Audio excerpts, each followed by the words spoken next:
अस्सलाम वालेकुम जी। ये इसकी डाइट है। इसमें इसको इंजीर खिलाया जा रहा है। ये खुबानी है, खुश्क। मुख्तलिफ़ किस्म के इसमें बीज शामिल हैं। सूरजमुखी के बीज हैं, कद्दू के बीज हैं, और ये बादाम मैं कुछ छिलकों के साथ देता हूँ और कुछ जो है वो छिलकों के बगैर भी इसमें शामिल है।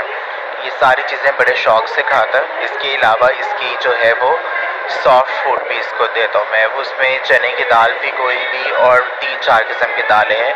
काले चने हैं और वो मूंग की दाल साबुत और माश की दाल साबुत, ये सारी जो है वो। उसके अलावा लोबिया, ये सारी चीज़ें जो है वो मिक्स करके इसे सॉफ्ट फूड भी खिलाया जाता है।